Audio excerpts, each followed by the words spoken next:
As quickly as you can, snatch the pebbles from my hand. When you take the pebble from my hand, it will be time for you to leave. Now stand to greet your sensei, Sweet Tooth Jones. Right on.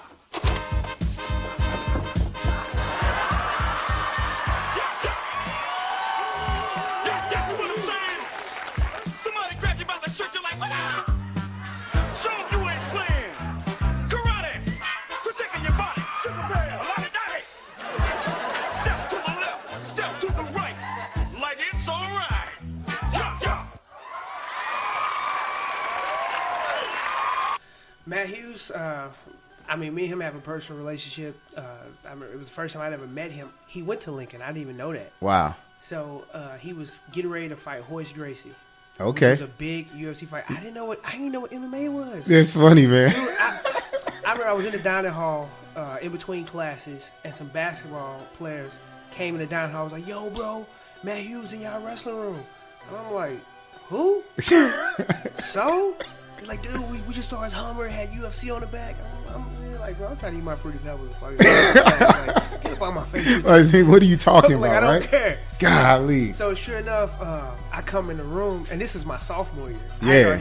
I was redshirting, so I had won a championship my freshman year. So my medical red shirt, yeah, second year. So I'm just redshirting so I could have 3 years of D1 because Yeah. I was a top recruit coming out of junior college.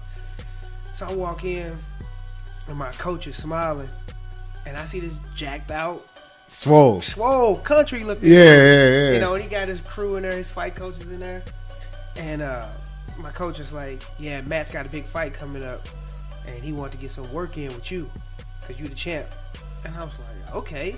You know? All right. So we went in there and got to wrestling or whatever, and I was getting the better of him. You know, just that's right crazy. Back. And he was a D1 All-American. Like, but I was really good back then. You know. This week's episode is brought to you by St. Charles MMA. You can visit stcharlesmma.com and mention RoyRob and enter the Last Dragon when you sign up and get a free month of training. Now, let's get into some martial arts. All right, welcome back with your boy RoyRob. We are on another great episode, and I got a special one coming for you today for my podcast, Enter the Last Dragon. This one is going to be straight focus on the mixed martial arts side, and I have someone who is definitely doing this thing on a major level. He has put in a lot of work. He's put in a lot of hours. I know some people understand that when I say training means so much. He has taken it to that upper level. Y'all know how I feel about Bruce Leroy. So check my boy out as he introduces himself. He's going to tell you a little bit of his story. He's going to tell you his why and why he's so passionate about what he does. Welcome to Enter the Last Dragon. My brother EJ. What's up, brother? What's up, man? How you doing, man? How you doing? I'm good, man. All right. So tell my people, who are you? Who is EJ? So everyone who fights and has ever been a professional fighter on the mixed martial arts side has a name. Give me the stage name. Give me your full name. Whatever you want the people to know, my fans to know. Give it to us all. I'm Pretty Boy EJ Brooks. There you go. I knew it. There you go. Disclaimer: I did not come up with that name. It was given to me as a joke, and I just ran with it. There it is. All right, Pretty Boy EJ. So EJ, man, where you from? Where you shouting out? Let us know. What's up? Where you from? I'm from Cahokia, Illinois. I was born in East St. Louis, Illinois, so I kind of shout out to both. Shout out to the Boogie. Everybody knows. 618, you know. Shout out to the Boogie. St. Louis, Midwest people who understand about East St. Louis. We definitely know and love to represent that other side of the water. But we're talking Cahokia. that's where I say I'm from. And the monster athletes come out of Cahokia. So tell us a little bit about that. What did you do in high school? What's up with that? In high school, I was an all-state, all-American wrestler. I did other sports as well, but that was my standout sport. That was the one that took me to college. Put on for my city. Like you said, Cahokia got a lot of stud athletes, man. Studs, man. Winning track, Football. Almost every year, football is really good. Yeah. Basketball, we do pretty well. Wrestling, we just won a few championships. I had an undefeated state champ last year. So you coaching now? I'm the head coach at Collegiate High School, yeah. Get out of here. I didn't know that. Yeah. See, I learned something today, too. Yeah. So hold on, man. How long you been doing that? This is my second year as a head coach. That's last amazing. Year was my first year coming back home. It's my lifelong dream. Dude, isn't that insane, man, where you get to say I was that dude on the mat listening to somebody else? Yes, yes. And you could take someone else and help them evolve, take them through those times where they're going to be able to be what I would call challenged in life. Yeah. And then make them break through those challenges, man. That's amazing. It is. I mean, it's so rewarding, man. Out of all the athletic accomplishments I've had, coming back and being the head coach of my hometown program, like I said I would, is big. Wow, man. I don't know how to put it into words for real. Wow, man. Second year. So how many, let's do a little quick breakdown on the wrestling side. How many athletes do you have now? I probably got a little over 30 kids on my roster. And so, listeners, so that you understand the way wrestling goes, is one of those sports where it's kind of like it's an individual sport, even though it's a team. But you are yourself out on that mat. Yeah. And it's like give us how it works. Or it's weight classes, it's different weight classes. 14 weight classes. Every kid has to wrestle off for a spot. So basically, it's not about who I think is the best guy. Right. 2 guys wrestle, and whoever wins, you the man. That's crazy. Yeah, that's what I love. That's what drew me into the sport. King of the Hill, right? Basically. That's crazy. All right, so you did that in high school, and then where'd you transition next? What was next? I went to Lincoln College in Lincoln, Illinois. It was a 2-year school, junior college. I won a national championship there. Redshirted my sophomore year, and then I got a full ride to Mizzou. Amazing, man. I shout out to my frat brother Greg. He told me about a little bit of that. He told me Greg Howe. Just Greg my man. That's your man? Yeah, man. That's my boy, man. Good dude. So yeah, we had a little conversations about those Lincoln times, and that was good to hear how you guys were up there together doing your things, the competition. I actually kind of want to dive into that right now. So let's talk about that before we go to the Mizzou accolades. What happened at Lincoln? Like, what were some of the memories you had that you were fond of? Wrestling and not wrestling. I like to keep a little both in there. Sprinkle a little, pepper my listeners with a little something. Man, Lincoln, I tell people, out of everything I done, high school, college, post-college, Lincoln College was the best 2 years of my life. Wow. That's a big statement, man. Best 2 years of my life, man. One of my best men. I had 3 best men at my wedding. Congratulations. I saw that. Congratulations. That's major. A young man being married, professional, head coach at a high school giving back. You can't get no better than that. Keep going. So met one of the best friends of my life, like a brother to me. Met him. He ended up being my roommate. He's one of my teammates. His name's Tony Drew. Wow. Just that relationship alone was big. Building that foundation with that friendship there. Meeting Greg. Yeah. People don't know that Greg didn't wrestle in high school. He played football, and he was a purple belt in jiu-jitsu.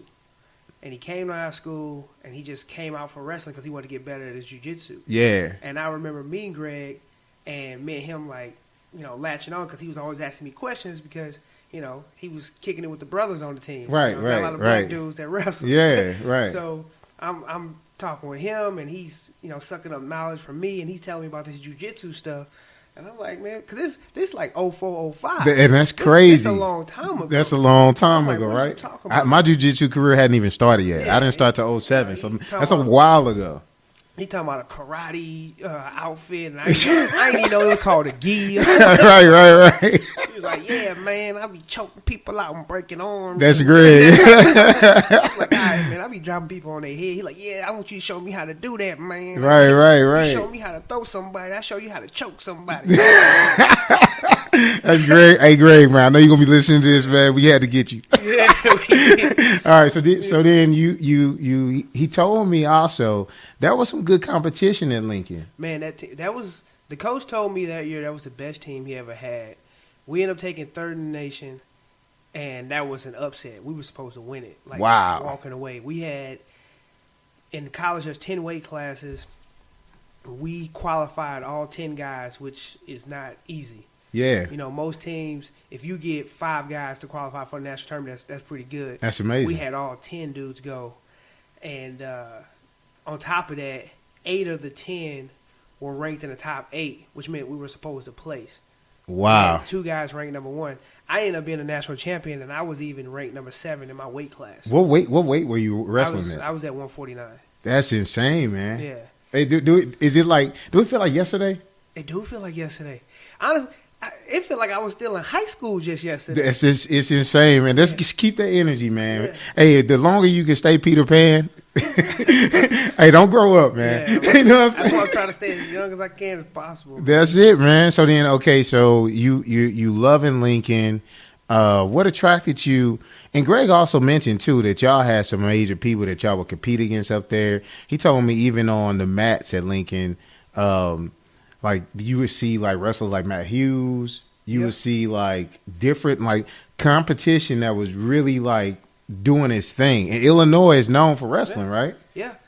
Matt Hughes, I mean, me and him have a personal relationship. I remember it was the first time I'd ever met him. He went to Lincoln. I didn't even know that. Wow. So he was getting ready to fight Hoist Gracie.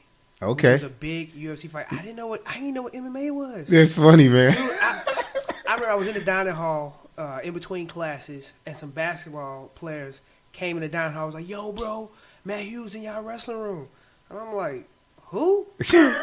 So he's like, "Dude, we just saw his Hummer. It had UFC on the back." I'm like, "Bro, I'm trying to eat my Fruity Pebbles before I get get up on my face." Like, what are you talking about? I don't right? care. Golly. So sure enough, I come in the room, and this is my sophomore year. Yeah. I was redshirting, so I had won a championship my freshman year. So my Medical redshirt, second so, year. So I'm just redshirting so I could have 3 years of D1 because I was a top recruit coming out of junior college.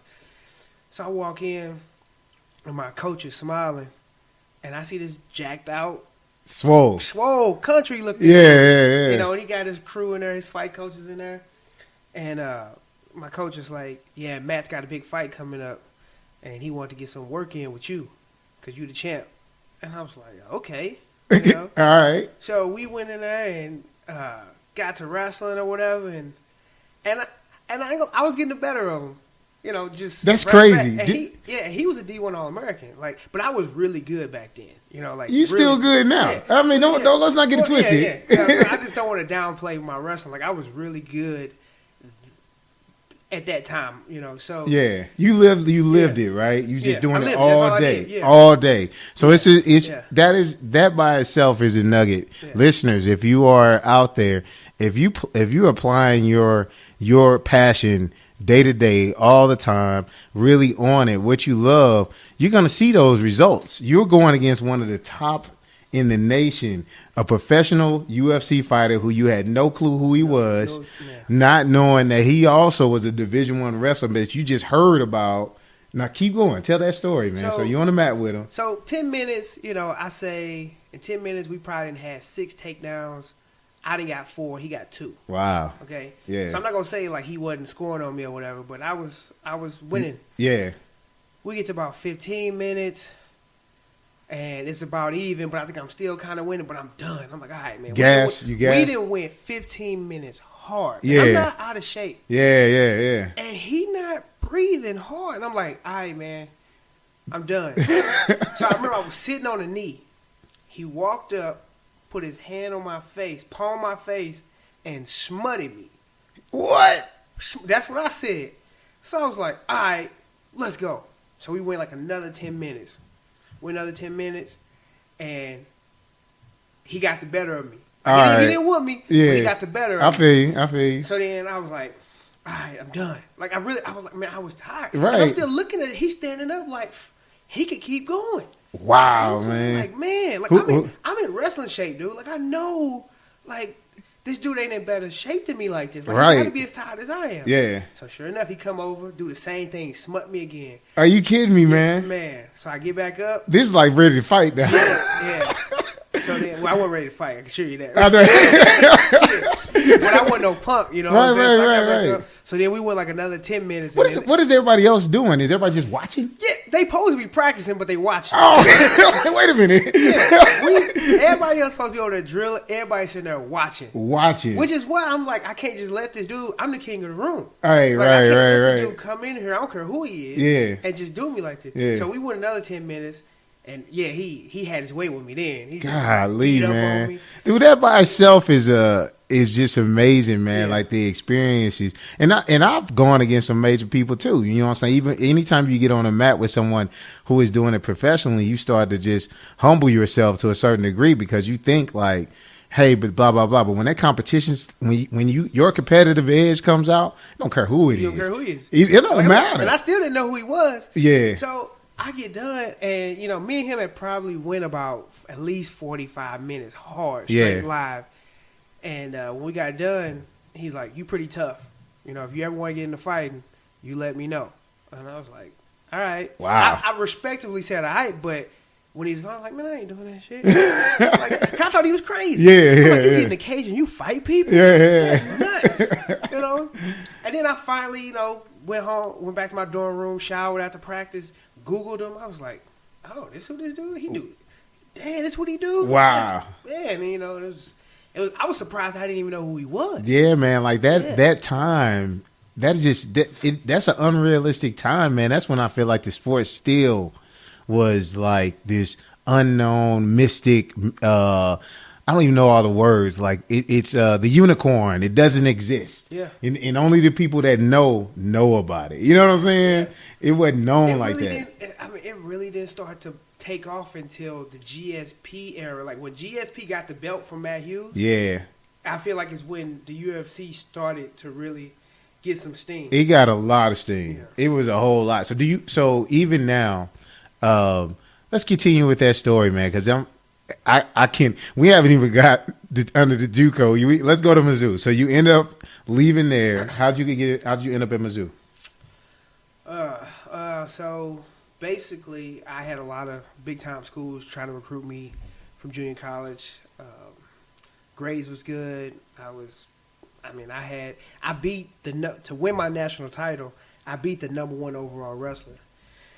So that made me, like, the guy I beat, like, I was 19 in the finals. The dude that I beat was from Poland, and he was a 3-time national champion in his country. He was 27 years old. Wow. Because what people don't understand, overseas, you got to go to the military before you can go to college. Wow. So this dude spent like 5 or 6 years in the military, Yeah. and then came over to the United States to go To wrestle, go to college and all go that to college, stuff. yeah. Yeah. So like I said, when I wrestled him in the finals, he was a sophomore. He was a grown man. Everybody was recruiting him, and then I know where I came and beat this dude. So That's crazy. Everybody was looking at me like, "Who is this?" Yeah.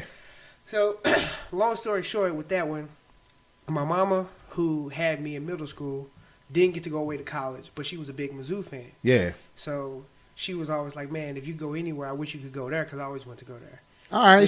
so that's some love then. Yeah. You got mom's aspirations getting her dreams through you. Yeah. That's good. So then also, my high school head coach, who was like a father figure to me, he was All-American at Mizzou for wrestling. Wow. So he was like, "Please go there." Yeah, yeah. And what was funny was the only competition they really had was Nebraska and Iowa. Uh-huh. Now, Nebraska was their rival, and my college coach literally told me, "If you go to Nebraska, I'm gonna disown you." Wow. He was dead serious. And I was like, "Bro, for real?" He's like, "You can't even go on your recruiting trip." I'm Oh, like, my "Come on, God. bro. They gonna fly me out. You know, Yeah. it's gonna be girls, alcohol. And, come on, man. Just let me party. I ain't even gonna sign nothing." He's Right, like, "No." right. So, it's funny about that because he ain't gonna like me telling the story. So, Tyron Woodley, I've known Tyron since I was 15. Okay. He was T. the guy Wood, shout out to T. Wood. Yeah, T. Wood. He was the guy I looked up to, you know, and he knows this. I met him at a camp my freshman year. My coach put on a camp. He used to have the best camps in St. Louis. Yeah. So he brought Tyron and a bunch of other wrestlers in. McClure, right? Yeah, McClure, yeah. Yeah. So he brought Tyron in, and my coach was like, "This is who you need to look up to." You know, because like Yeah. I said, there's not a lot of African American. Well, there is now, but back then It wasn't that many, right? it wasn't a lot of black wrestlers and successful. Right. So now I see this black dude, cornrows, like I can tell he from the hood. Yeah. And he at Mizzou. Yeah. And he All-American. That's amazing. Yeah, so Yeah. I was like, all right. So, boom, I'm at the camp, like, getting on his nerves, won't leave him alone. Yeah. And then I'm following him on Fox Sports and keeping up with him throughout my high school career, watching this dude trying to emulate him. Yeah. And he was there. Yeah. I was like, okay, he a coach there? Like, But anyway, Tyron, I was getting ready to go on a recruiting trip to Nebraska, and like I said, my high school coach said don't go. I honestly felt like I was still going to go to Mizzou. Right. This dude, Tyron, told me, you can't go on that trip to Nebraska. What? I was like, why not? He said, if you go on that trip, even though you feel you going to Mizzou, you going to go to Nebraska. And I was like, why? He said, because I went on my trip to Nebraska, and I was finna go to Nebraska. My God. He said he had already made up his mind he was going to Mizzou. Yeah. But when he went on his trip to Nebraska, he said, forget that, I'm going here. But his mama told him, you're a man of your word. Yes, that's real. And you said you told the Mizzou coaches you were going with That's them no matter real, what. man. And that's where you're going. Another nugget, man. Be a man of your word. Your word is what you got. All Well, right. he told me, he was like, bro, I'm being real with you. You go out there, you going. That's crazy. All right, so T Wood was there. Was he was coaching to help with the team, or what was he doing? He was a coach. He was a grad assistant coach there my first year there. That's amazing, man. We were actually roommates that summer because I couldn't move into the dorms until school started, and I moved out there as soon as I graduated from my junior college in May. So I was there for about 4 months with him. All right, so if you, unless you've been under a rock, you pretty much should know who T Wood is, being in the martial arts, listening to a martial arts podcast.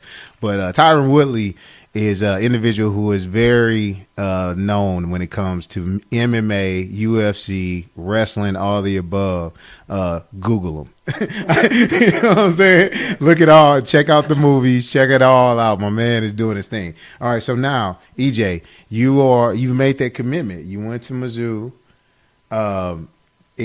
What did that feel like? It was just yesterday. Like, what happened then? Like, how did that transition from Lincoln on the man to now? It's like everybody is big deal. How was that? Was it a humbling experience? What was that like? Well, I don't know if you know I didn't have a good experience there.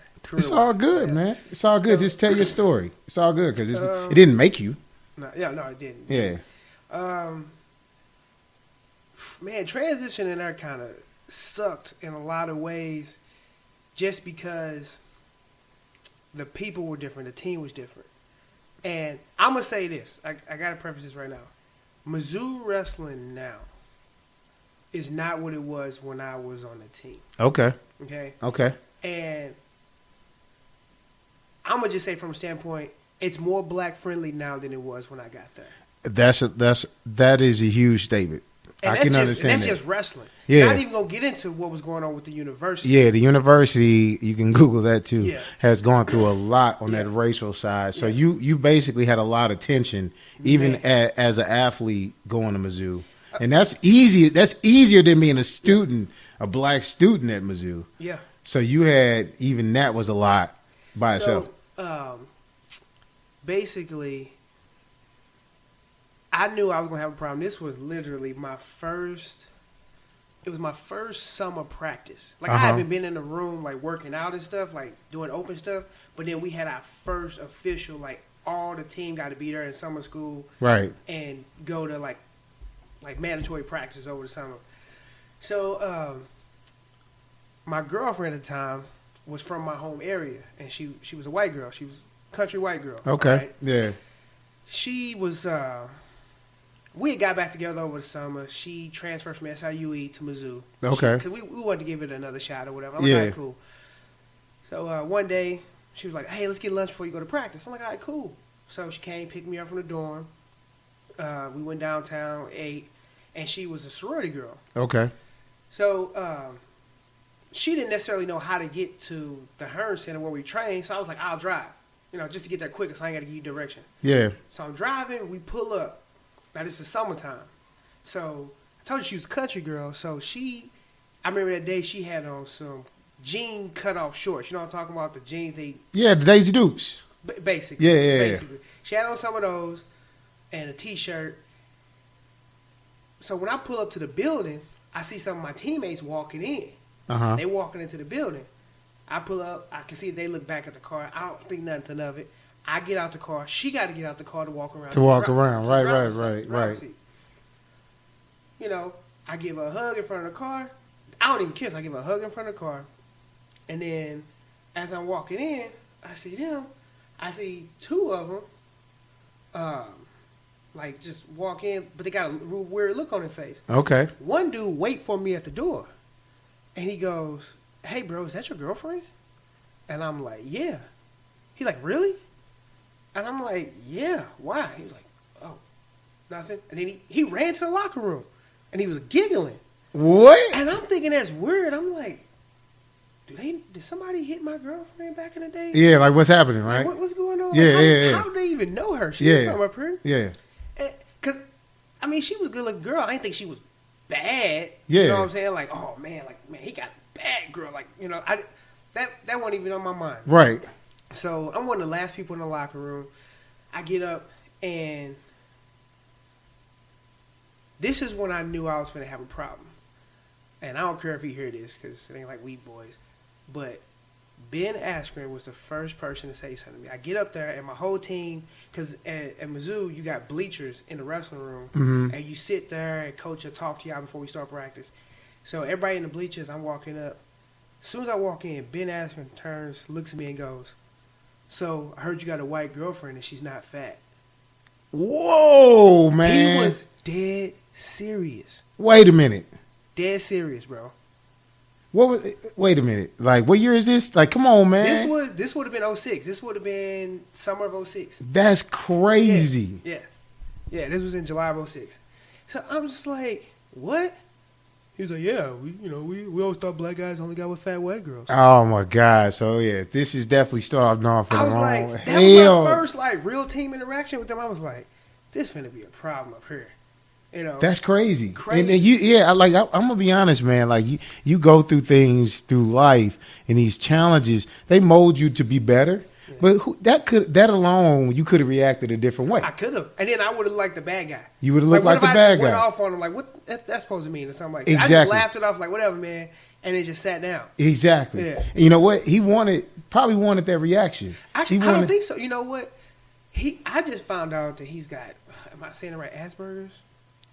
I don't know what that is. It's like I think it's like a form of autism or something like that. Okay. Like where they don't really know or get the social like norms. Like they'll say stuff and don't get that they shouldn't say that. Oh, I see what you're saying. Yeah, I got you. Like I just found out He's got some something complications. like that, and it made a lot of sense because I would see him say things not just to me but to other people and be like, "Bruh, you shouldn't have said that." You shouldn't have said that. Yeah, exactly. You know Think whatever you want to think. And like I said, I'm not mad at him, but he voiced the sentiment of the team. That's crazy. You get what I'm saying? Yeah, I get and it. That's like why I was like, man. that's uncomfortable. So imagine what T Wood went through before you. But here's the thing. This is why it was a problem. Not to be putting his business. He didn't date white women like that. I see what you're saying. He had a girlfriend. Yeah. His baby mama, whatever, Yep. and she was black. Pinky, I know. They weren't used to seeing. Shout out to J-Town. Yeah, That's why I know her. A black guy with a white girl. A white woman. That's and crazy, especially man. an attractive one. That's crazy. Yeah. That's crazy. I mean, we had 3 black guys on the team. Yeah, it was me, man. Amon Prater, Raymond Jordan, and then Tyron was the coach. And just not to really, because I don't really want to go down this to just really beat a dead horse, because it's in the past, it's over with. Yeah. Do you feel like that was just the energy that was being given from the top down, coaches down, or was that just one of those things where these individuals were from areas that just not the knowing? Second part, what you're saying now. Yeah, they just don't know how to interact with black people. They don't understand how it works. They didn't know. I had a similar experience like that when going to my small school, not too far, Central Methodist, but it's something that it seems like it shouldn't even be thought of even happen. But even the experiences you have of a college athlete, they mold you into these things because that's a memory you won't forget. No. You know what I'm saying? Yeah. That's crazy. So then, okay, you did your wrestling thing at Mizzou. What was next, man? How'd you get into martial arts? Because right now you're a professional fighter. Yeah. Tell us how'd you get to where you happened, at? With wrestling didn't go well. That year I got hurt. Okay. And then I was never the same wrestler after that. Okay. Wasn't the same wrestler. Kind of felt like the coach wasn't favoring me anyway. I feel you. I tried not to say, oh, well, the coach screwed me over. I really tried not to say that. But it's one of those situations where, like I told you, what wrestling is, two guys wrestle for a spot. The guy who wins is the guy. Yeah, that makes sense. I always won. Yeah. But at the end of the year, for whatever reason, I wasn't the guy. Even though I beat the guy that you put in there. That's crazy. Yeah. So, I'm not even going to beat that horse, right now. Yeah. So, I'm done. I'm 23, and I remember I was sitting on my couch playing video games, and I got a text from Tyron, and he's like, yo, because he had an apartment up there still. He was living down here in St. Louis training, but he couldn't get out of his lease agreement at the place that he still had up here. So he had stuff up here still, and his baby mama was still up here. Okay. So basically, when he came up here, he still stayed in that apartment, see his kid. I'm just telling his dang old business. It's all good, man. It's all good. So anyway, he hit me up. He's like, hey, man, I'm moving some stuff down. You need to come back with me and train this weekend and try out MMA. And I was like, man, I ain't into that. He's like, dude, you 23. Your friend's getting drafted to the NBA, NFL this year. What you finna go do? Wow. And I was like, man, I'm finna go teach and coach wrestling. That was always my dream. Yeah. He's like, man, you 23 years old. Do you really just want to hang it up? You really satisfied with what you did with wrestling? It's like, he asked some tough questions. Man, he did, and it made me mad because, through partying and alcohol, I kind of put that behind me. I feel that. That's some tough questions. I feel that. Because when my career was over, I was like, you know what? I was like, I'm thankful for what I did do in this career because a lot of people didn't do half of what I did in wrestling. Right. It is what it is. I had a good run. Yeah. Going transition to being a coach and, leading kids to, better pastures or whatever. Yeah. And then when he came with that, I was like, man, I'm straight. This dude literally came to my house. After I said no, made me pack a bag and come home with him for the weekend. Are you kidding me? Not playing. Came home for the weekend, and my first workout was at this hole-in-the-wall place that had a gym upstairs called Shady Jacks. Okay, it's downtown St. Louis. Okay. It's like a biker bar. Okay. And I worked out with him. This dude named Leo. Yeah, I know Leo. I remember Leo. Yeah. Yeah, that was at Guidry's. It was at Brian Guidry's. Yeah, that was at Guidry's. So my first workout was with Brian Guidry, Tyron Woodley, and Leo. Wow, man. Yeah, rolling. Yeah, you know nothing. Know nothing. I was choking. Know nothing. And that's crazy. The next day, he sent me St. Charles at Mike House with the gym upstairs. At the stairs, right, rolling in the basement. Yeah, man. Man, that's dungeon, it. Man. That was it, man. That's my home, man. That's where. That's off Randolph, whatever the name of the street, whatever. This is St. Charles. Shout out to SC MMA. All right, so you're there, and T Wood is like, what you think, right? Yeah, I ain't gonna lie, I enjoyed it, man. I got beat up that day. I got beat up by Guidry and Leo and Tyron. Then the next day, I went with, I think, Bobby Russell, Lance Benoist, Tyron, and basically, man, I was like, I can do this. Yeah. I was getting punched in the face, and I was like, this ain't so bad. It wasn't that bad, right? And I can hit him back. Yeah. And I can take him down. Yeah. I was like, all right. So then I just looked into it. I was like, you know what? I started applying in schools around here, and I found a job. I was like, all right, I'm moving back. Wow. Moved back and started training. That's crazy. So your thanks goes to Tyron. Yeah. Tyron kicked you in the butt, huh? Dude, you finna do this. Yeah, he grabbed me by the collar. It was like, you doing this. It wasn't an option. Wow, man. That's intense. Yeah. So now you definitely elevated. Congratulations on a recent promotion in Brazilian Jiu-Jitsu. Finally. Hey, new purple belt in the building. Congratulations, man. So let my listeners know. Let's do a little quick breakdown on your professional career for MMA, and then we'll go into some MMA questions. Tell me all the affiliations you fought on, card, school, whatever you want to call it, but like the pro fights. Let's go with even amateur fights if you want to. Okay, amateur. Most of my fights were with the promoter was Jim Jenkins. I forgot the name of what his cards used to be. He don't get mad at me, but it was Jim Jenkins. Professionally, my first fight was with this organization in Atlanta called Sport Fight X. Okay. Then I fought on back then it was called Fight Me. Mm-hmm. And I fought once on Jim Jenkins' pro card. That was a big card because on that card I was the first pro fight, and then it was Sal Woods, who was a Strikeforce veteran. Wow. And then Sampo, who ended up going to UFC. UFC, yeah. And then Barb Handcheck, who ended up going to the UFC. Wow, man. Yeah. Yeah. Like, and being an Invicta champ, you know, so that was major. Yeah, that's major. I'm the lowest pro on that card. That's crazy, man. Yeah. So then soon after that, after my third fight, actually before my third fight, I got signed to Bellator. I went 4-1 with them. Uh-huh. And then how was that experience? Like your first experience in Bellator? It was good. The company really loved me at the beginning, and then did it feel weird? Like you like, dude, I'm making it. This is where the Tyron, you grabbed me. I did this. Now this is like, I hit this next level. To be honest, it was because Bellator is big. It is big. It's the second biggest organization. You know. Yeah. It was satisfying to prove haters wrong. Okay. Because when I got into MMA, I had people saying like, "Oh, you ain't gonna make it. You ain't a tough guy. You can't fight." And I'm like, "Well, I'm not a tough guy, but I beat tough guys up." That's I've real. never been a dude to walk around like I was hard. Right. You know, like even in high school, some of my best friends know it's a lot of thugs from high school who got whooped in the locker room and peed by me because they tried me. Right, I feel. And I didn't say nothing just because one, that wasn't who I was. Yeah. And two, I knew, okay, you embarrassed about this whooping. You probably gonna come back with more people or something else. Exactly. To get your pride back. So if we can nip this in the bud here, you know not to disrespect me again, we straight. Yeah, that's real. You know? So it was Bellator experience was. It was validation. I feel that. You did it. Well, let me ask you this, too. You brought up something that's important. I feel like UFC, Bellator, these organizations have now created this new lane. Like Tyron was saying, man. Like I guess, is this a fair statement? When it became the wrestling and you were done on the collegiate level, most people were like, am I going to try to just do Olympics, right? Yeah. And then, or I'm going overseas somewhere. Yeah. But now there's this new lane I see a lot more wrestlers trying to do fighting. What's your thoughts on that? You can make money.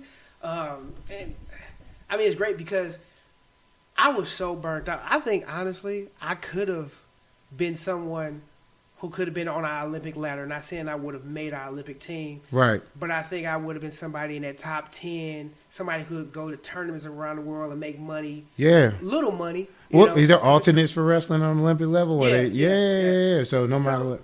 And I'm not even saying I would have got there. I'm just saying I would have been able to compete for those spots. I was that good at wrestling. Yeah. But I was so burnt out with my experience at Mizzou, with my ups and my downs and what was going on with me, that like when I got done with wrestling, I was like, man, I'm done. I feel that. I'm done. As a competitor, I was done. Now coaching, I was like, yeah, I'm ready to do that. Yeah. But as far as competing, putting that single on and going out there, I was just so burnt out with it, I feel that. So when he, Tyron introduced me to fighting, it was like I was like this. I don't know how to explain it. Something was reawoken in me. Yeah, that's real, man. I was like, yeah, okay, I have a new identity. Yeah, Here I am. This was a second chance for me. My wrestling career didn't end well. This is new. This is something else, something to reinvent myself. That's tight. So then, after Bellator, what happens next? Did you take a break? What you start happening? Man, I hit a rough patch. Was taking bad fights, fighting all over the world, but getting set up, getting signed to sneaky organizations and bad promoters. Just basically promoters bringing me in to set up their guy to build him off my name. That's crazy. Like, no matter what, EJ ain't finna win this fight. Right. And I do finna get a big win against a big name guy. Right. And that happened to me a couple times, and I almost retired because I was just like, man, like, okay, nobody's gonna want me now. I took a handful of bad losses, and like, do I still got it? I'm saying that I'm only 29 years old. That's crazy. That's crazy. That's crazy. And that's something I won't know about. But as a fighter, I'm sure there's a psychological thing, there's a component there. But you're fighting these guys, you're fighting these promoters. What is there anything that would you say? No, I shouldn't take that fight. Is that a management issue? Where do you think you could have prevented that? Is there something that could have prevented that? That's what I should really ask you. Yes. Well, like I said, I just had that. We'll probably get into it soon. Like where we just didn't take a certain type of fight. I'm not gonna say we didn't take the fight. we put a fight on the table. The dude didn't want that fight, and they offered another fight, and we said we're not taking that fight. It's either this fight or nothing. Right. And back in the day, I would have taken that fight that they asked for, and it was a setup. Yeah. So now, when you say setup, are these guys is not weight class setups? Are these, or is it? Is this something where? How can a person prevent this if they might be thinking about this, listening to this podcast? Well, what is your something management. First, your management. Like, my managers won't bring a fight to me. Like, honestly, if my managers bring a fight to me, I mean, they've probably already said yes. I trust them that much. Vetting the situation. They know vetted not it. to come Right. with nothing. They basically, hey, look, this is what we got. This is the date. Can you do it? Okay. They know I'm going to say yeah. Right. Because I trust them. If they... I mean, when I fought this guy named Dakota Cochran, my managers, I was at a wrestling tournament. I wasn't even in shape. Oh, wow. And they was like, hey, we got this tough UFC vet fight in about a month and a half. Get ready. What? Month and a half? Month and a half. So basically 6 weeks, get ready. And I was like, okay. And all I said, because I never really second guessed, I was like, you sure? It was like, dude, all you got to do is get in a little bit of shape. You're going to take this dude down and dominate. Because they know me. Okay. And that's exactly what I did. That's good. I'm like, that seems like risky to me. Yeah. You did it though. Your coaches knew though. My coaches and my management knew. Yeah. They all knew. They all know me. They know their client. That's good, man. That's good. That's big, man. You gotta have management that know what they doing and they know you. They know what you're capable of. MMA fighters out there, young in the game. Listen to this vet. Is it okay if I call you a vet in the game? Yeah, I'm almost done. I got a couple more years left. So all right. He is giving some straight nuggets just by right there alone. Like every fight ain't no just good fight, right? No, and you got a lot of managers, and I know some personally. Like, I don't have managers to do this, but I know guys who are managers that they like to stay in good standing with promoters so much that they literally just risking their fighters, feed their guys to them. That's crazy. Like for me, like if an organization trying to build me up, they gonna call Roy because they know Roy got some bums that he just gonna throw in a sacrifice to me to build me up. Sacrificial lambs just to get that's crazy, man. And then your boys be like, yeah, man, I got to fight on Bellator. I got to fight on this. And okay, and you know what? And to your guy might think that's the biggest thing ever. He got 2 fights. Right. They brought him in twice to get beat on. That's crazy. But he can tell everybody back in the hood he made it. That's even crazy. If it was for 2 fights. That's crazy. Now, you at your level now. What's next? Like, what would you want to do? Like, what are you thinking? Like, 'cause you're coaching right now. Yeah. Technically, you could say I ain't got to do. You still fighting? Still fighting. What you thinking, man? Well, like we said earlier, man, trying to stay young as long as possible. Peter Pan. So it's trying to stay in shape. Trying to, cause once I got my friends, man. I just got married. Yep. Yeah. So all my guys, they got. Matter of fact, one of my best friends, Nick DeLoach, his son is a freshman in high school right now. He's going to be one of my top wrestlers. Wow, He had him our freshman year in college. And I'm sitting here like, dude. You ready to start the babies, the family life? And I'm trying to start a family. All right, I feel that, you just get married. That's the next step. You know what I'm saying? So I understand. I got married a little bit later in life as well. I was 33 getting married.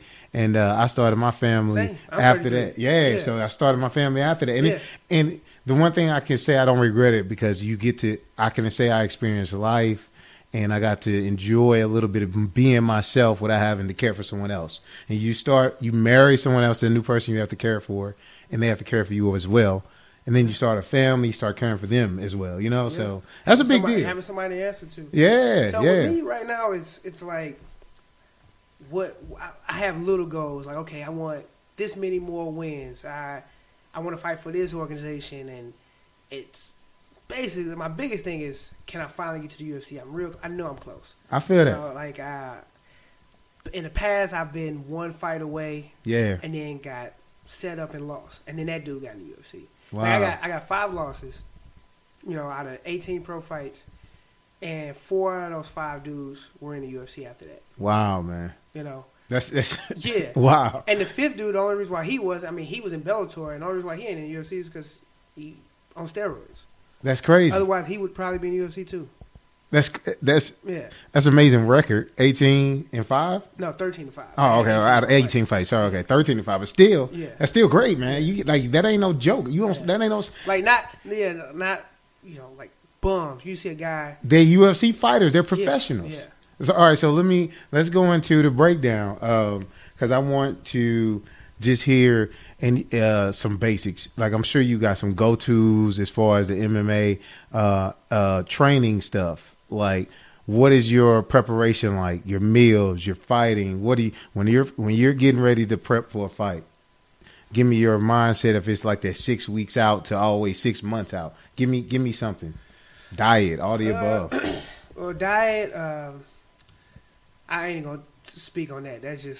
I'm always trying something different. I ain't gonna lie. This last time I tried. I don't know if I'm saying intermittent fasting. Oh, intermittent fasting. Intermittent fasting. Yeah. How was I never that? said it right. Yeah, how was that? It worked.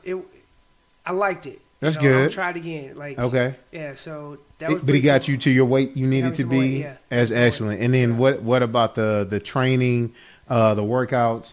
What about stuff like that? In the summer it's easy. In the summer it's probably like twice a day, every day.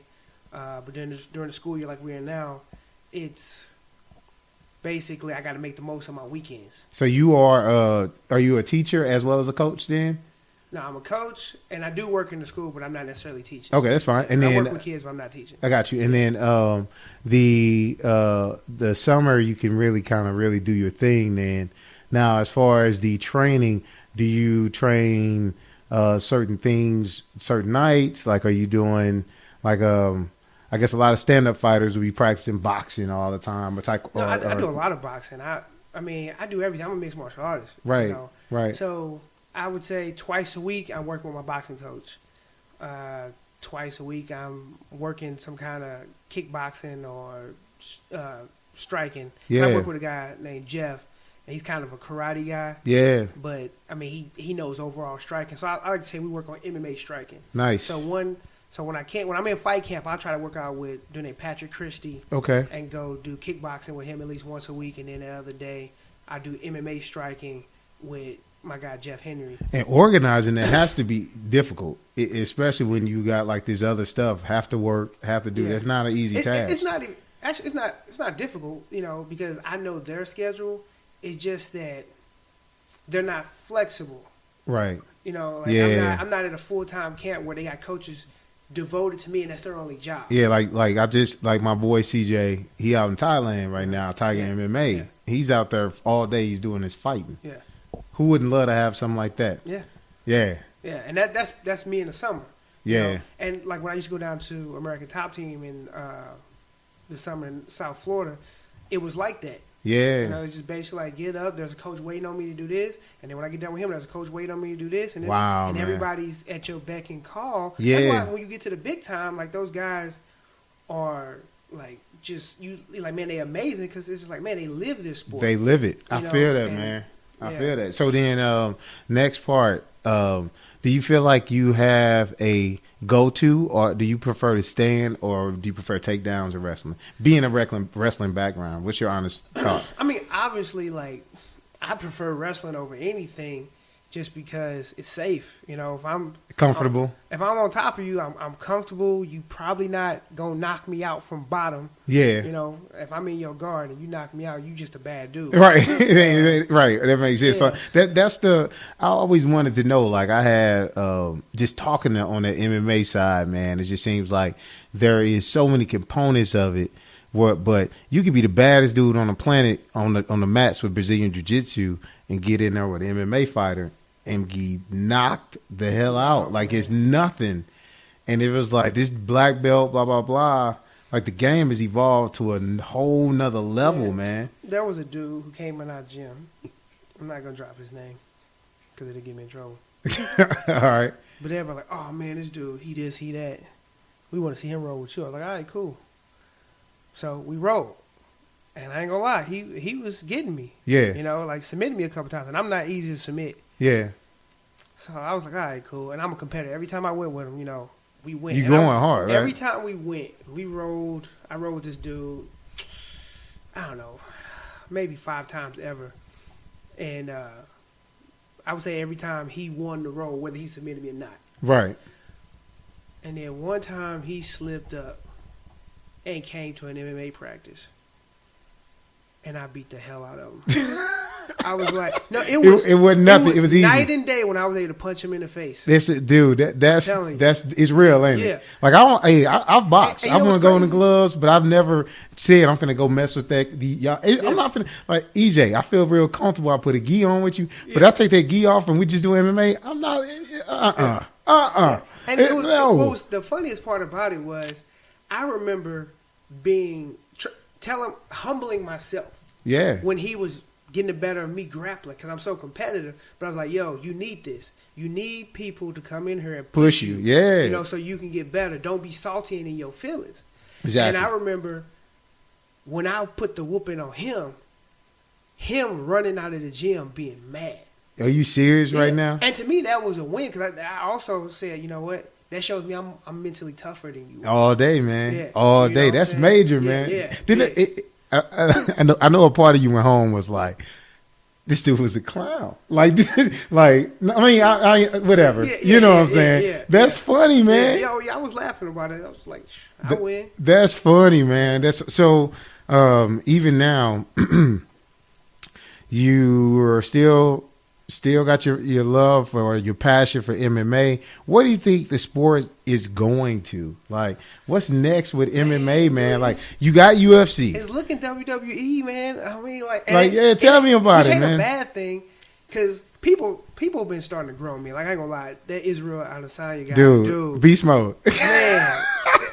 Just his walk out to the camera and dance. Oh my god, hey, it's so dope, man. Yeah. Hey, it's so dope. Hey, real talk, man. He's talking about the last style bender. Google it. Dude is insane. I know who you know him. Yeah. I'm talking about for my listeners, just in case. Did you hear the Death Note comment? No. He was, because he got all these comic book references and stuff like that. And because in the fight, he took out a imaginary notebook, and then he wrote a name down, and he put it back. And he was like, "This is a death note. Like, anybody know death note? Like, that means like you on a hit list. Like you on the hit list. He finna come get you. You finna die. Right. Oh, man, that's dope. You know, it's like, man, like, and then I don't know if y'all know, I'm not a Naruto fan.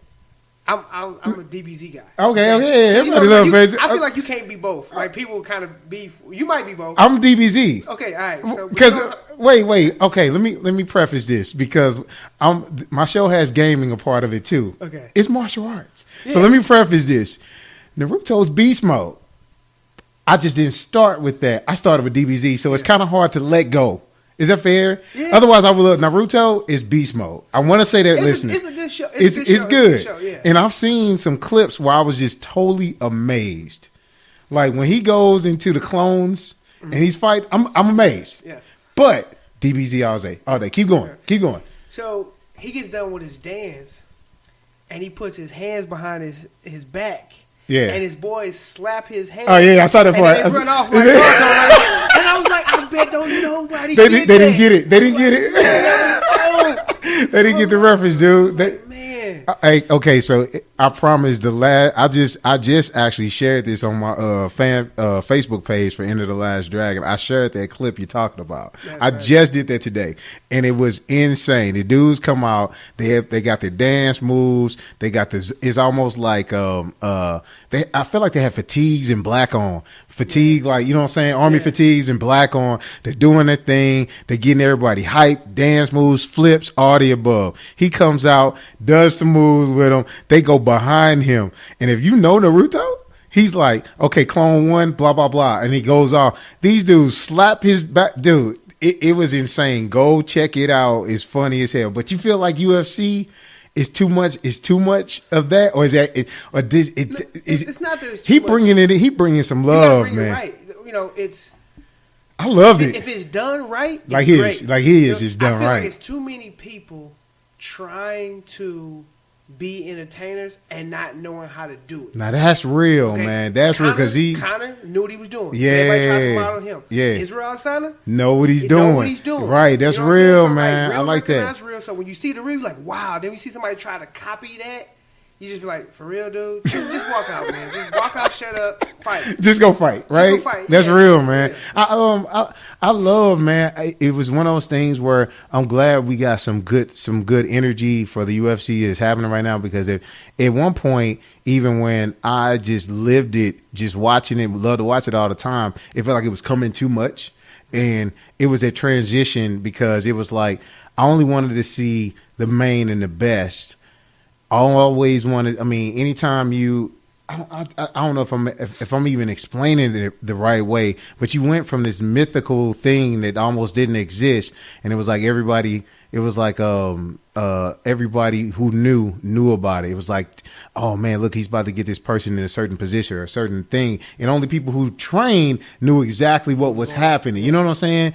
And then it exploded. I'll never forget. They had the first it wasn't pay-per-view. It went on live. I think ABC or somebody had a live showing, and blood on TV. Oh my God, it was so it was controversial. Yeah. Whatever happened, it might have been Spike, but it was so controversial. And I think now to where we've evolved to, it's just insane.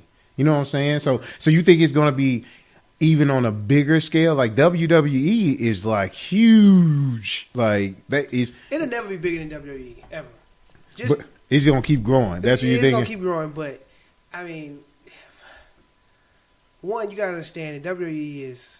It's entertainment. It's basically that's entertainment. The male version of soap opera. Right. I feel that. Soap opera, I feel that. I feel that. It's entertainment. As soon as you understand that it's entertainment inside soap opera, like you can enjoy it. Yeah, that makes sense. That makes sense. So Vince McMahon said, the reason why his product is so successful is because he can control the story. That's real. You got villains and stuff like that. Exactly. Yeah. And honestly, I fell out of love with it as I got older, because I got into wrestling in high school, like real wrestling. And you knew what was happening, right? Yeah, and I knew what was happening. Yeah.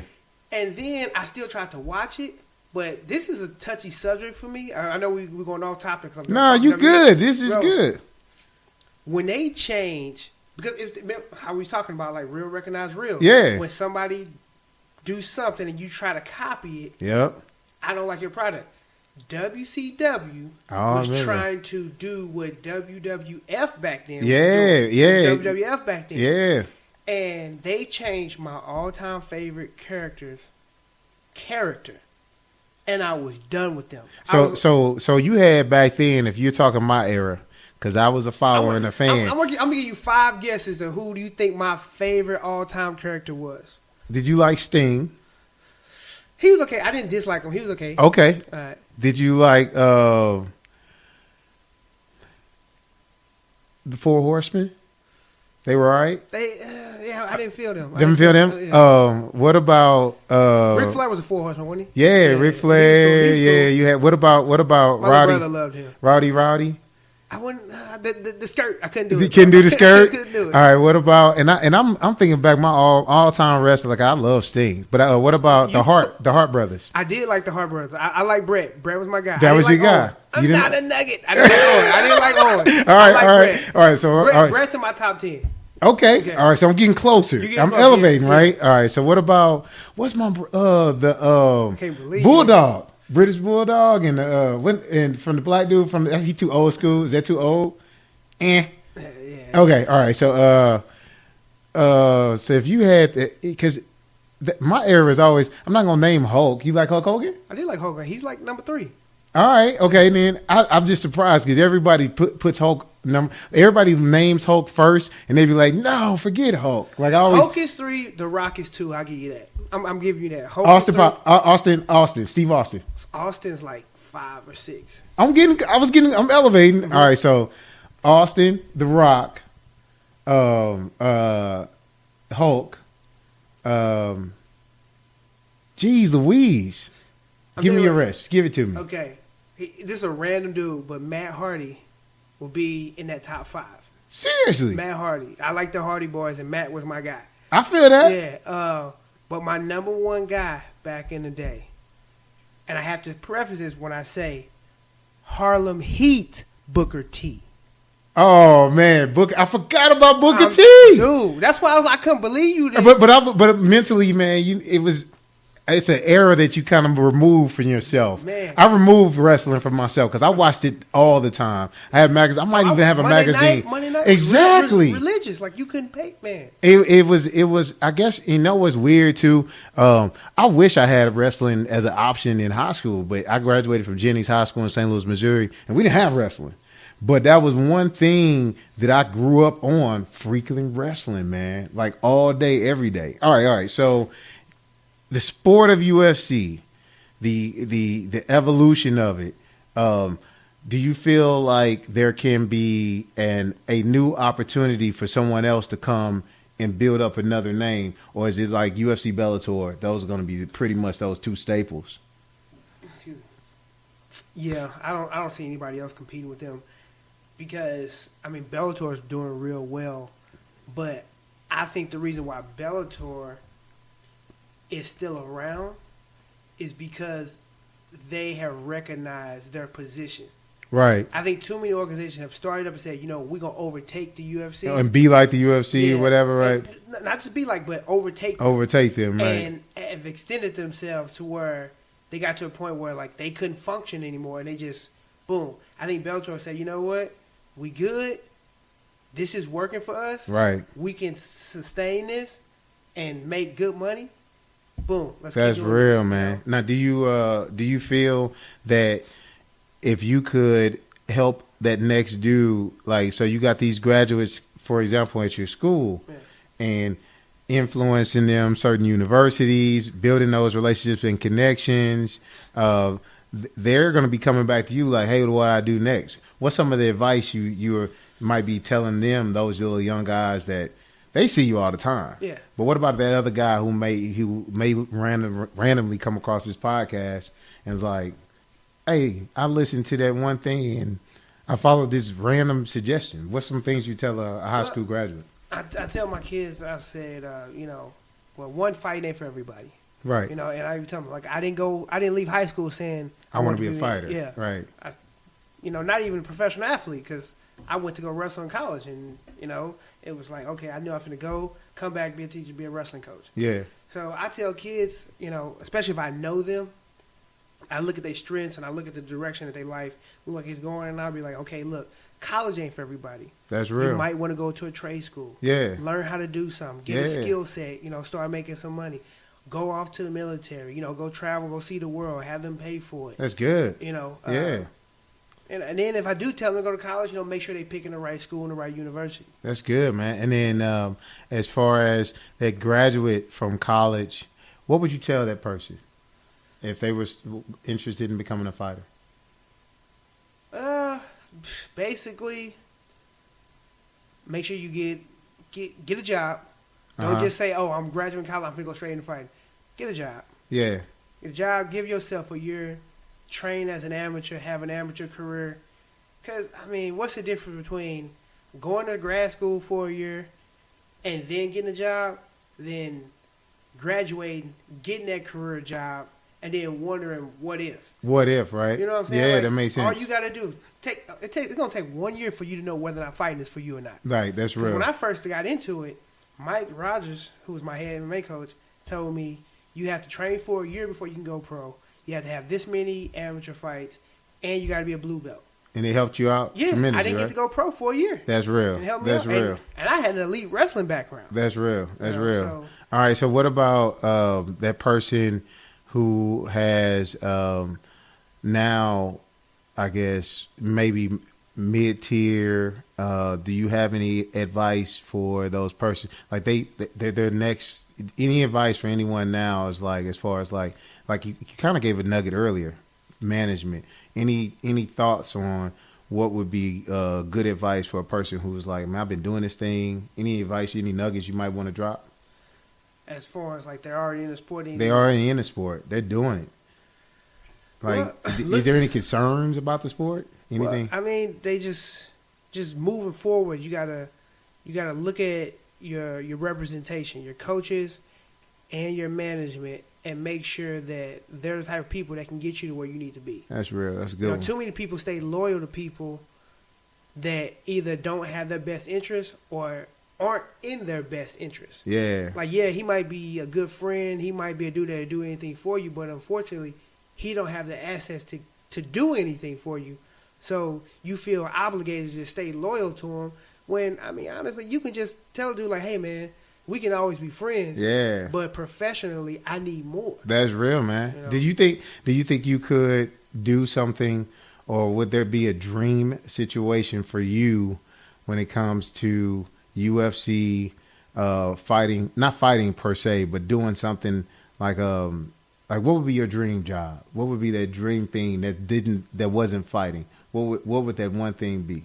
Like, I know you're kind of doing the thing with coaching right now. Would that Honestly, be that's it? That's it. That's amazing. I literally had my dream job. My dream job was to be the head wrestling coach of my high school. That's great, man. Yeah. That's great.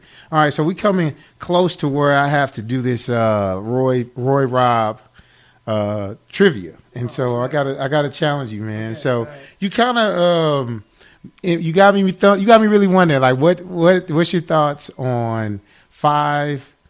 Yeah, 5 is a fair number. Give me first before we go on to trivia. Give me the person you would love to share the mat with, professional fighter that you would want to compete against it with. Didn't matter what time, didn't matter what anybody. Like, get in there and I fight or train with. Let's do both. Train with and fight. Who would you want to go against? Like 2 different people or the same guy? Doesn't matter. Just 2 different people. However you want to do it. I would want to train with this person. I would want to fight this person. Okay. I would want to train with Kung Lee. Oh man, the dude that the scissor, yeah. The sidekick. Yeah. That's dope. Okay, yeah. I used to watch a lot of his Strike Force. When I got into fighting, I was mimicking him a lot. Dude, he's sick, dude. He would take anybody down with that dang old scissor thing. That's what you're talking about, right? He does do like a scissor jump kick. Yeah. All right, keep going. All right. Fight. Who's somebody I would want to get into the cage with him fight? That I've always wanted. Anybody. Would you fight Matt Hughes at the height of your No. So we're talking legend. Any legend, man. Any legend. No, definitely not Matt. Who's somebody a legend that I want to fight? Randomly, Matt Serra. Seriously? Yeah, Matt Serra. All right, man. Okay. Yeah. That's good. All right. Now let's go into the trivia side, because I want you to give me because you just dropped something to me. It's hard to peel back the layers when all of a sudden they tell you they're DBZ fans. We're going to do Dragon Ball and animation, dude. All right. Toughest 5 people who fought Goku. Name 5 people who fought Goku and gave him their business. It's just super simple. And then we're going to keep going harder. Okay. Gave him their business. He always had to go up. Okay. He always had to go up. Yeah, he always had help, because some people he didn't beat without help. Yeah, come on, let's go. Well, I'll just start one with Jiren. Yeah. Not King Cooler, but it was Metal Cooler. You know what I'm talking about? No, I don't. Because he all right. He needed Vegeta to help. I believe you. I'm not. I don't know. I was going. All right. So keep going, because I got some names in my head. Even thinking like Cell. Yeah, Cell. Yep. Boo. Yep. No, Kid Boo. Yeah, because Kid Boo. Yeah, because he was handling Fat Boo when he was turning to Super Boo. Saiyan 3 or 2 or 3 or whatever. No. Because he didn't turn into Super Saiyan 3 because he got mad. He said if I had turned into Super Saiyan 3 against Fat Boo, I would have beat him. Oh, right. Yeah. That's right. Okay, you're right. But I'm mentally reminding myself. That was when they had all the long hair for Super Saiyan. You know what I'm saying? What do you think about that Broly match? Yeah, I was about to say which one. Yeah. Hey, with is Broly the new one? The Broly, yeah. What you think, man? Man, Broly unreal, man. He unreal. Because from that step, he should be able to beat Jiren, I think. Heads up. It's like, how do you even, you seem like he'd evolve and learn so much, and this is random going off topic here, but when I'm learning on how they were able to, to control this strong Saiyan race, chopping off the tail, like the evolution of Dragon Ball Z just went to times 10. Even though they had basic hints of certain things from back in the day, they turned into this mythical big ape. Broly was turned into huge as Broly. Yeah. You know what I'm saying? Like he wasn't aping. He had the tail and all, but he was doing stuff like Yeah. Hey, you know what? The only thing I don't like about DBZ, my favorite character is one of the weakest dudes. Who? Krillin. Why you like Krillin, man? I love Krillin. Why? Krillin got one of the baddest chicks on the thing, you know? Bruh. You know why? You know why? I've always liked the guy He was a small guy. Who don't get a lot of credit, but he always come to fight. Like, he do his job. Yeah, he hold it down. I can feel that. I can feel that. Has some big moments. And honestly, he got one of the coolest, like, finishing attacks. This, you know what I'm saying? Like, I can feel that. Yeah, like, he have his moments, man. He weak. And then, you know, I'm honestly, Piccolo had better moments. Piccolo's my second. Oh, okay. I'm gonna say everybody know Piccolo the black dude. Yeah, you know, like how you not picking Piccolo, man? Piccolo had way better, but I can feel that, man. Like, and then there's the other part that's so crazy. Like, they've made references. Who's supposed to be even stronger, have the ability to get even stronger than Goku? It was supposed to be Gohan. Yeah. So then you imagine he's just, I don't know. He's like, man, I'm straight. I'm cool. Good. My daddy holding it down. Like, what? Like, how this I'm going to start a family. Like, what? Yeah. But anyway, man, I appreciate, dude, you dropped so many nuggets. I really wanted to provide my listeners today with something special when it comes to the MMA side, because there's so much. It seems like it's evolved, this sport now that I love and EJ definitely loves. Has definitely grown to another level, and it's always good when my listeners can get to the next level like how EJ has done. So shout out to you for coming on to the show, but I need you to do me one more last thing before I let you go. Tell my people how to follow you. Where do they go? All the above, Facebook, Instagram, hook them up, man. So we'll put it in the show notes. Facebook, Pretty Boy EJ Brooks MMA, it's my fan page. EJ's a 149 is all my handles on everything else. Well, no doubt, man. All the info will be in the show notes. Any last thing before I let you out? No, man, we good, bro. We good, man. Shout out to my boy EJ coming on, supporting the movement Into the Last Dragon with your host, RoyRob.